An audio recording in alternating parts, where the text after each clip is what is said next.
సంక్రాంతి అంటే పల్లె పండగ. ఈ పల్లె పండగకు ఎంత దూరంలో ఉన్నప్పుడు కూడా ప్రజలు వస్తారు.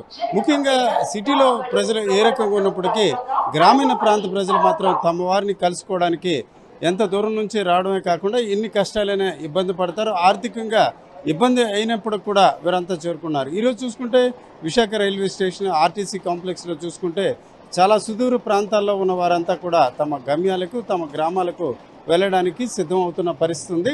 ఒక రకంగా అదనపు రైళ్లు, అదనపు బస్సులు వేసినట్టు అధికారులు చెప్పినప్పటికీ రద్దీకి తగ్గ బస్సులు, రైళ్లు లేవని మనం చెప్పుకోవచ్చు. దీనికి తగ్గట్టుగా సాక్ష్యంగా విశాఖ రైల్వే స్టేషన్ అలాగే ఆర్టీసీ కాంప్లెక్స్లో ఉన్న పరిస్థితి మనం తెలుసుకోవచ్చు. తెలుగువారి సాంప్రదాయం, అనుబంధానికి ఒక ప్రతీకగా చెప్పే ఈ సంక్రాంతి పండగ మాత్రం భారీ ఎత్తున ఆనందంగా జరుపుకోవడానికి వేరు ప్రాంతాల్లో ఉన్న వారంతా కూడా పల్లెలకు చేరుకుంటున్న పరిస్థితి మనకు కనిపిస్తుంది. సంక్రాంతి రద్దీ అంతా కూడా రైల్వే స్టేషన్లో కనిపిస్తుంది. ముఖ్యంగా విశాఖ నుంచి వేరు ప్రాంతాలకు వెళ్ళే ప్రయాణికులతో ఈరోజు రైళ్ళన్నీ కూడా కిటకిటలాడుతున్నాయి. ప్రధానంగా చూసుకుంటే రత్నాచల ఎక్స్ప్రెస్ విశాఖ నుంచి విజయవాడ వరకు వెళ్ళే ఈ రైల్లో చాలామంది ప్రయాణికులు వెళ్ళే పరిస్థితి ఉంది. అయితే ఈ దశలో రైళ్లు అదనంగా వేసినప్పుడు కూడా ప్రయాణికులకు తగ్గట్టు కూడా అంతగా లేకపోవడంతో ఇక రద్దీ కొనసాగుతుంది.